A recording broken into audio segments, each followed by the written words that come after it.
Graisse viscérale. Tu vas me dire, mais Manal, qu'est-ce que la graisse viscérale? Aujourd'hui, je souhaiterais te parler de quelque chose que tu n'as pas l'habitude d'entendre partout, lorsque tu veux perdre du poids, lorsque tu veux retrouver un corps en meilleure santé ou un corps avec plein d'énergie.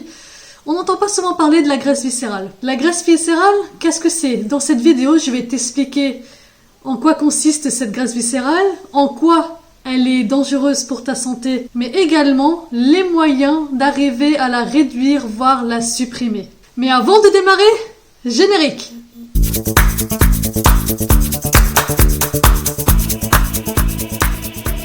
Bonjour, je suis Manal HKM. J'accompagne les mamans et plus généralement les femmes à perdre du poids, à retrouver un corps en meilleure santé et une vie de femme plus épanouie. Avant de rentrer dans le vif du sujet sur cette graisse viscérale, je t'invite à télécharger le document que je t'ai mis en description. C'est un document qui reprend les bases d'une alimentation saine pour que tu commences une perte de poids sereinement tout en préservant ta santé. Alors, la graisse viscérale, mais qu'est-ce que c'est?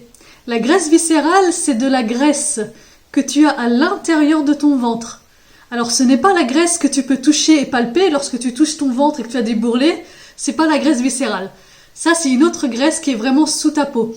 Là, je te parle d'une graisse qui est vraiment à l'intérieur de ton ventre, derrière les parois abdominales et qui entoure en fin de compte tes organes vitaux. Cette graisse est très silencieuse, donc tu ne peux pas la toucher, tu ne peux pas savoir si elle est là, mais elle est extrêmement dangereuse pour toi, pour ta santé. Cette graisse viscérale, lorsque tu en as beaucoup, malheureusement, tu peux avoir des problèmes de santé graves comme du diabète de type 2, des maladies cardiovasculaires, mais également de nombreux cancers. La graisse sous-cutanée que tu peux toucher n'est pas dangereuse donc pour ta santé. D'ailleurs, tout le monde en a, notre corps en a besoin pour laisser des réserves au cas où un jour nous manquions de nourriture et qu'on se retrouve dans une période de famine. Notre corps est une machine bien faite, je le répète souvent sur cette chaîne. Il faut lui faire confiance. Mais lorsque tu manges pas correctement, lorsque tu as un surplus de gras, là ça devient dangereux parce que cette graisse-là va commencer à entourer tes organes vitaux et tu vas arriver à un stade où ta graisse viscérale va être très importante et va mettre en danger ta santé. Il est, c'est vrai, difficile de savoir si on a un surplus de graisse viscérale, mais il y a des choses qui peuvent t'alerter. C'est-à-dire, si tu as constamment le ventre gonflé, pose-toi la question, je te conseille d'aller voir un médecin et vérifier si tu n'as pas un excès de graisse viscérale. Tu peux également avoir tout le temps dans ton quotidien une taille large qui dépasse les 88 cm. Là aussi, je te conseille d'aller consulter un médecin qui peut faire des analyses et voir si tu as de la graisse viscérale en trop grosse quantité. Donc vraiment, au-delà de l'aspect physique, de l'esthétisme de notre corps, quand on souhaite perdre du poids, c'est également pour retrouver la santé.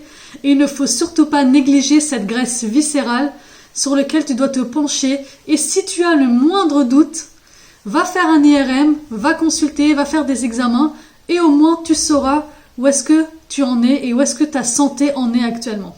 Par contre, un bémol, entendons-nous bien, c'est pas parce que tu as des kilos en trop que tu as de la graisse viscérale. Et ce n'est pas parce que tu es très fine que tu n'as pas de graisse viscérale.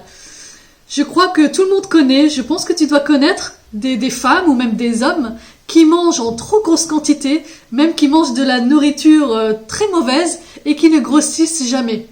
Mais cela ne veut pas dire qu'ils n'ont pas de graisse viscérale. Bien au contraire, car souvent ces personnes-là qui mangent en grosse quantité et qui ne grossissent pas, elles ont tendance à manger mal, à manger des aliments industriels ultra transformés. Elles ne grossissent pas, mais développent des maladies sur le moyen et sur le long terme en corrélation avec la graisse viscérale. Alors, pourquoi on a de la graisse viscérale? Je crois que tu as bien compris le principe. Lorsqu'on mange en trop grosse quantité de la mauvaise alimentation ultra transformée et à côté de ça, en étant très sédentaire, tu vas malheureusement développer de la graisse viscérale. Nous, les êtres humains, nous ne sommes pas faits pour manger autant. Nous ne sommes pas faits pour manger des aliments qui ne sont même plus des aliments. Car lorsque tu manges des produits ultra transformés, ce n'est plus de la vraie nourriture. À partir du moment où tu vas manger un aliment en regardant les ingrédients et tu as plus de 5 ingrédients qui composent ton produit, là tu vois que tu sors totalement de quelque chose de naturel. Donc ton corps n'est pas fait pour ça. Ton corps également n'est pas fait pour rester sédentaire toute la journée. On est assis toute la journée derrière un ordinateur. Nous sommes toujours en voiture ou en transport en commun. On marche très peu, on fait très peu de sport. Le soir, nous sommes tous devant la télé avec nos conjoints, nos enfants. Et elle est là la très grosse erreur. On cumule petit à petit de la graisse. Ça se transforme en graisse viscérale parce qu'on en a en trop grosse quantité. Et nous mettons ainsi notre santé en danger. Il y a bien entendu d'autres facteurs qui vont accélérer cette graisse viscérale. C'est la prise d'alcool trop régulièrement, le tabagisme, le manque de sommeil, le stress. Mais vraiment, ce sont nos vies modernes qui font que on est en mauvaise santé par rapport à nos ancêtres. C'est pourquoi les hommes actuels, les hommes avec un grand H, ont beaucoup plus de problèmes de santé et ont développé beaucoup plus de graisse viscérale que nos ancêtres dans le passé. Si tu aimes ce genre de contenu, je t'invite à liker la vidéo pour me donner de la force, mais également à t'abonner car je publie une vidéo chaque semaine sur le thème de la perte de poids, sur une vie plus saine, mais également sur l'épanouissement de la maman. Alors, comment perdre cette graisse viscérale qui est dangereuse pour toi? Bien entendu, tu ne peux pas changer ton corps et ta santé si tu ne changes pas tes habitudes. Il va falloir que tu adoptes un nouveau style de vie, un style de vie plus sain dans lequel tu vas mieux manger et dans lequel tu vas bouger davantage. Que tu sois fine ou ronde, si tu as tendance à manger des aliments qui ne sont plus des aliments, donc des aliments très transformés, ultra transformés par l'industrie agroalimentaire, je te conseille de stopper tout ça, réfléchis bien, dis-toi comment tu as envie de vieillir. Est-ce que tu as envie de vieillir en bonne santé avec une longue espérance de vie ou est-ce que tu as envie de vieillir avec des maladies, avec de la difficulté pour reprendre ton souffle lorsque tu joues avec tes enfants? Il y a vraiment le côté qualité de ta vie que tu peux apporter en mettant en place un nouveau style de vie. Commence le plus rapidement possible à supprimer, voire ou à réduire petit à petit les aliments ultra transformés de ta vie, les aliments trop riches en sucre, trop riches en gras, qui ne t'apportent aucun bon nutriment. Et apporte dans ta vie une alimentation saine et le plus naturelle possible. Pense à boire de l'eau tout au long de la journée, ou du thé, ou de la tisane sans sucre, bien entendu. Et arrête les sodas, les jus de fruits, les choses qui vont en fin de compte t'apporter que du sucre. D'ailleurs, en parlant de cela, les jus de fruits vont perdre leurs vitamines et leurs fibres et ne vont t'apporter que du sucre. Voilà pourquoi il est plus intéressant de boire de l'eau et du thé et de manger directement le fruit pour avoir tes vitamines et tes fibres. Ta santé doit toujours être ta priorité. Perdre du poids, retrouver la santé et avoir enfin un corps avec une plus forte énergie au quotidien. Tu vas voir qu'au fur et à mesure, tu vas te sentir moins fatigué et tu vas te sentir moins stressé, moins énervé, car tout cela c'est corrélé en fait. Lorsque tu manges mal, tu es fatigué, tu es stressé et tu vas t'énerver contre tes enfants et ton conjoint plus rapidement et tu vas te sentir déprimé. Tu rentres en fin de compte dans un cercle vicieux. Alors que si tu vas vers l'autre chemin, celui dans lequel j'ai envie que tu ailles, tu vas voir que ta vie sera différente et tu auras vraiment une meilleure qualité de vie au quotidien. Bien entendu, tu vas avoir une alimentation très saine au quotidien, mais cela ne veut pas dire que tu dois supprimer totalement de ta vie des choses que tu aimes et qui sont transformées, bien entendu. C'est la règle du 80-20. 80% du temps, tu manges naturellement et sainement, et 20 autres pourcents, tu peux te faire plaisir sur des repas plaisir, et comme ça, tu évites les frustrations, tu gardes ta vie sociale, et en même temps, tu retrouves une meilleure santé. Il a été prouvé que pour perdre la graisse viscérale, il fallait réduire avant tout les glucides. Tu vois, dans tes macronutriments, tu as tes protéines, tes lipides et tes glucides. Tu as les sucres, tu as des glucides dans tout ce qui est sucre ultra transformé, comme les bonbons, les viennoiseries, les gâteaux. Mais tu as également les glucides dans ton alimentation où tu ne ressens pas le goût du sucre, comme dans tes légumes, dans le pain, dans les pâtes, dans tout ce qui est féculent, les légumineuses. Donc il a été prouvé que pour réduire la graisse viscérale, il fallait réduire ton apport en glucides. l'apport en glucides ne doit pas être trop élevé parce qu'en fin de compte, les glucides, c'est une source d'énergie. Si ton corps n'a pas besoin d'énergie, qu'est-ce qu'il va faire? Il va stocker cet apport en sucre. Donc si tu consommes beaucoup de sucre, tu vas avoir une augmentation de ta graisse dans ton corps et puisque tu ne bouges pas assez, tu vas donc stocker ce gras en graisse viscérale. Donc tout d'abord, commence par réduire ton apport en glucides. Tu peux commencer par les glucides ultra transformés, ultra raffinés et ensuite petit à petit à réduire ton apport de féculents. Au lieu de prendre 2 portions de féculents par jour, t'en prends qu'une. Si tu adores les fruits et que tu manges 4 fruits par jour, tu réduis à 2.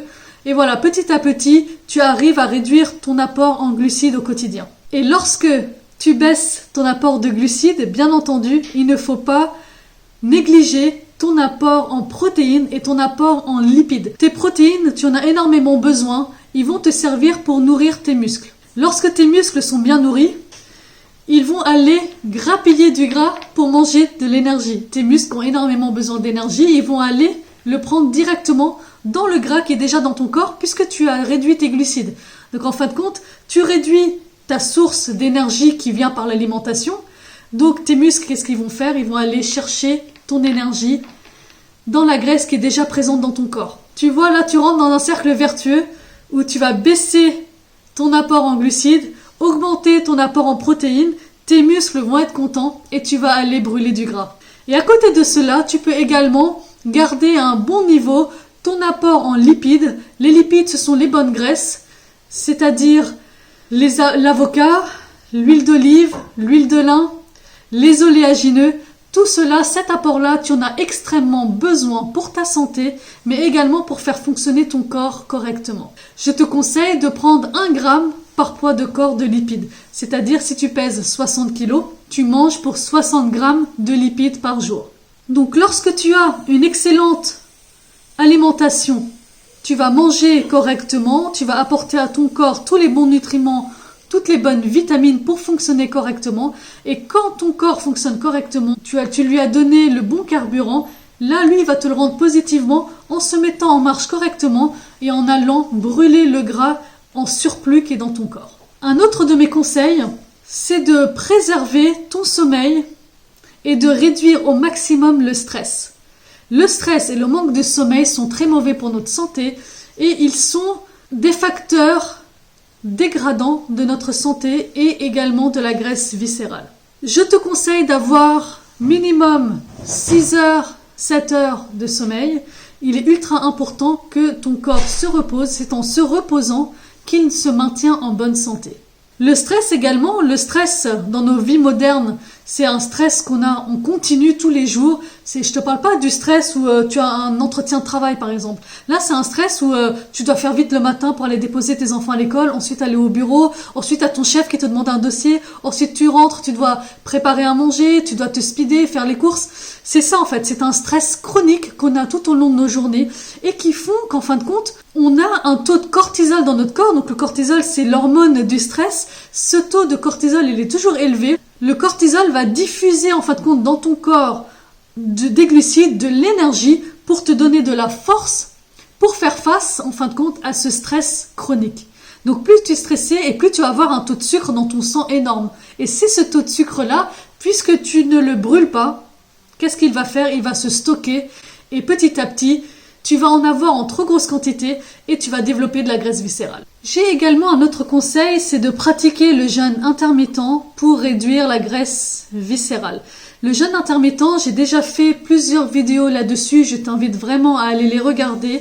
C'est un thème qui me tient à cœur puisque ce jeûne intermittent, moi je le pratique depuis déjà plusieurs années et il m'a apporté d'énormes bienfaits. Au-delà de la perte de gras, parce que c'est vrai, ça aide à la perte de gras, mais également pour un bien-être physique et mental. Lorsque tu jeûnes, tu te sens mieux, tu te sens reposé, ton corps a le temps de se détoxifier, il a aussi le temps de reposer le système digestif, c'est ultra important, car on a tendance à trop manger, trop régulièrement et en trop grosse quantité, et notre système digestif ne se repose jamais. Donc là, c'est l'idéal lorsque tu jeûnes pendant 16 heures, tu vas reposer ton système digestif et tu vas aussi aider à aller brûler du gras. Puisque tu ne donnes pas de la nourriture pendant 16 heures à ton corps, s'il a besoin d'énergie, il va aller le puiser dans le gras qui est déjà présent dans ton corps. Des études ont démontré que lorsque tu fais le jeûne intermittent, tu peux aller perdre entre 4 à 7% de ta graisse viscérale dans un espace de 6 à 24 semaines. Donc ce n'est pas négligeable. Tu jeûnes, tu n'es pas obligé de jeûner tous les jours. Tu jeûnes de temps en temps et tu verras les bienfaits sur ton mental, mais également sur ton corps. Et bien entendu, mon dernier conseil, tu ne peux pas y déroger. Plus tu es sédentaire et plus tu auras tendance à accumuler de la graisse viscérale. Je te conseille de pratiquer une activité physique régulière. L'activité physique, ce n'est pas seulement pratiquer un sport, mais c'est aussi aller marcher, ne pas rester assis toute la journée.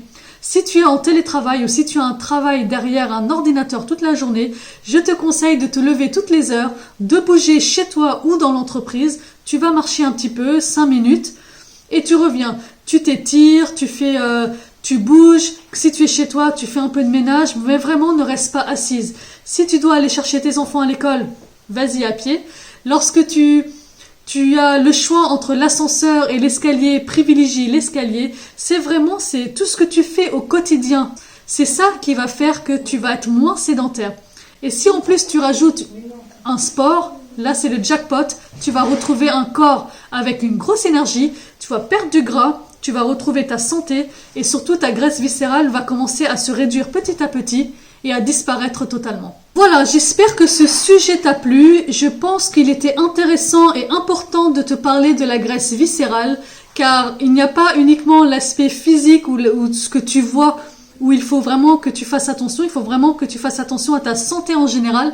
Et la graisse viscérale, elle est très fourbe parce que tu ne la vois pas, tu ne la sens pas, mais elle est présente, elle est là et elle va abîmer ta santé au fur et à mesure des mois et des années.